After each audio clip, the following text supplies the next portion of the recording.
It's a beautiful sunny day here at the Swift factory in Cottingham near Hull, and we're here for a quick preview of 3 new vans in the Swift range for 2016.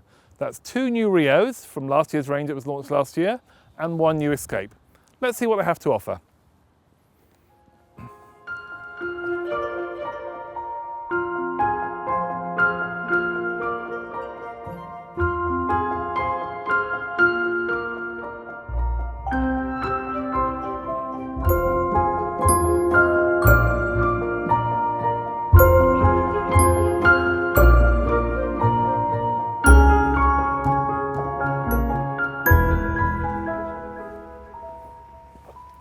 When Swift introduced the Rio range last year, it was seen as designed to take on the van conversion market by being slightly slimmer and being 2.2 metres wide overall, and also having a tailgate. As you can see, this new Rio 310 doesn't have a tailgate, although it does have bike rack mounts already mounted, but it is still 2.2 metres wide, and it's down to 6 metres in length, which obviously is a more convenient drive to make.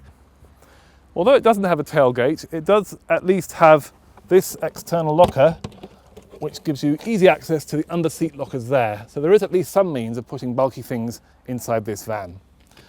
Also for this year, they've made a new sandwich construction with GRP on the bottom of the van, and the roof is now with new GRP hail-resistant surface, so that gives it that little bit more protection during the cold winter months. But let's see what it has inside.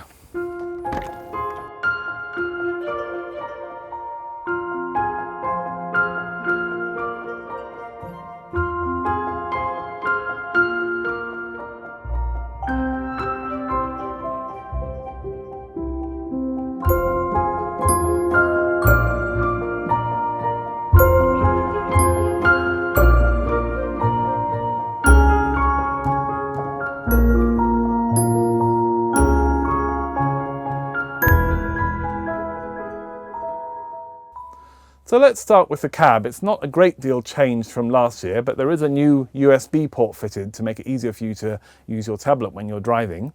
Going back into the van itself, this is a very traditional 2-berth, so there are no travel seats in the rear. So if you were to buy this van, you'd have to consider that you'd never be able to take anybody for a lift with you. The bed itself, you might think that at the moment it looks rather narrow, but there's a rather crafty way that Swift has found for making this wider than you might think. Couch out here, and move the cushions down like this. And then if you see, it's got a little slot under here. And we move this one. We have an infill cushion, which goes there. This bed overall is 6'3" long, although this bit here is only 5'5", so the shorter one of you might need to be here. And it's also 4'10" wide.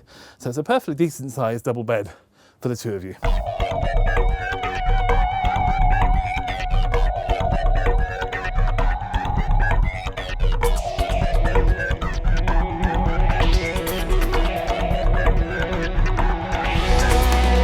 You get a good traditional British kitchen with a 3-burner gas hob plus an extra electric hob, and of course a grill and oven. You get a good microwave too, and there's a good splashback at the back to keep everything nice and clean.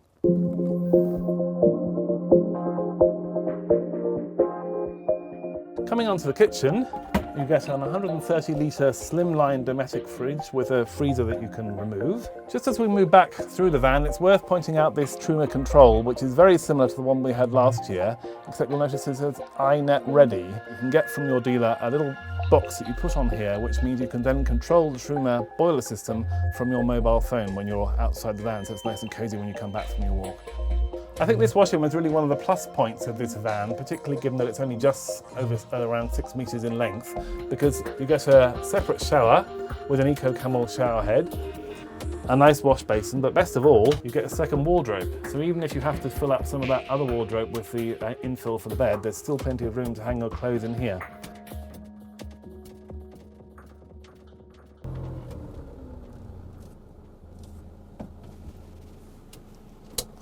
The Escape 622 is a new entry in the Swift's entry-level range of motorhomes. It also happens to be their best-selling range, and one thing I think you can see immediately why that should be is from the cab. It's based on a Fiat Ducato, but unlike a lot of vans of this range, it comes with the 130 bhp engine as standard, which gives you some real gutsy power when you want to be driving along tricky roads.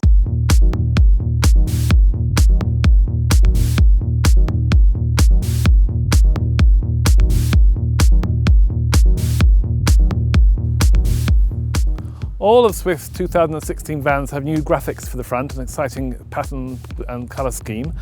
They've also got a new sandwich GRP roof, which is hail resistant, something you'll really appreciate if we have a repeat of the crazy weather we've been having both in Britain and Europe this summer. And there's a new GRP bottom as well to keep that extra protection against any water ingress. If we come down the side, you'll see they've also given you a convenient external locker that gives you access to the quite reasonable space underneath the bed inside. So if there are bulky items, you can easily get them on board. But let's go inside and see what else we have to offer.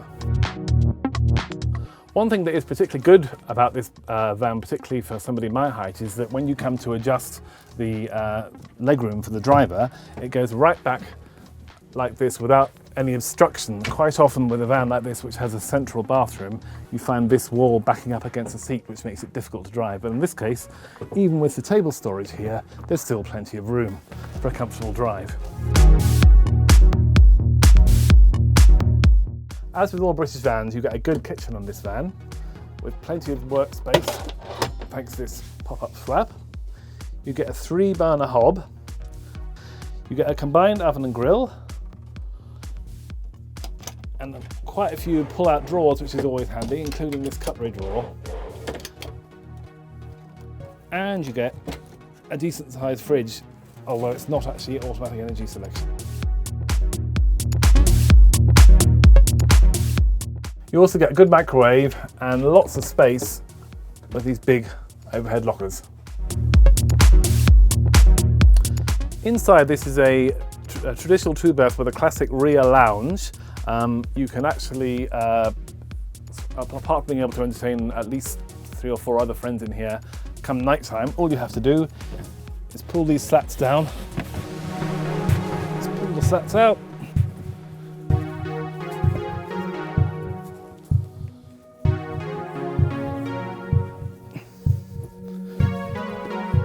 You have a double bed. You can also remove the headrest if you want to. This could actually also make 2 single beds because they're 5'10" in length, which is long enough for everyone except obviously somebody like myself. The only thing I'd say about putting them back again in the morning is that you have to remember which way round they go, because this side is shorter than that side. One good thing in what's supposed to be a budget van is that you actually get 4 reading lights in all 4 corners of the lounge, which means you can have a nice time in the evening when the light's not as good as it could be. It also makes a big dividend when you come to make the bed, because then obviously both partners have lights on both sides of the bed. There won't be any squabbling. But what about the washroom?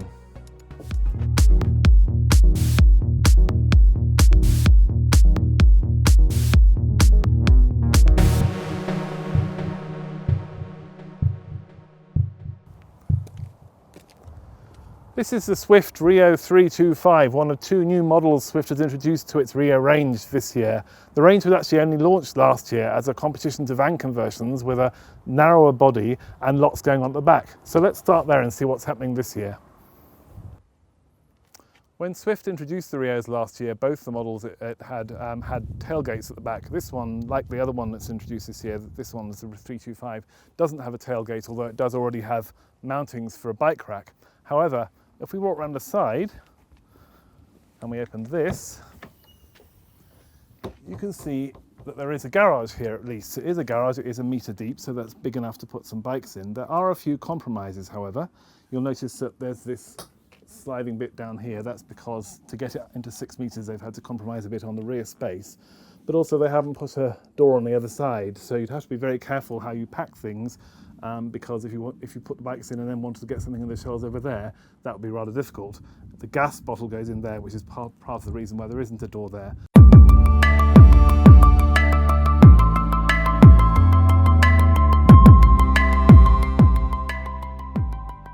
This is the bed in its highest position, which is obviously what it would have to be if you had bikes or anything large in the garage.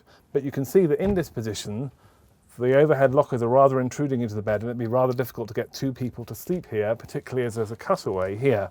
But let's lower it, because once it's down,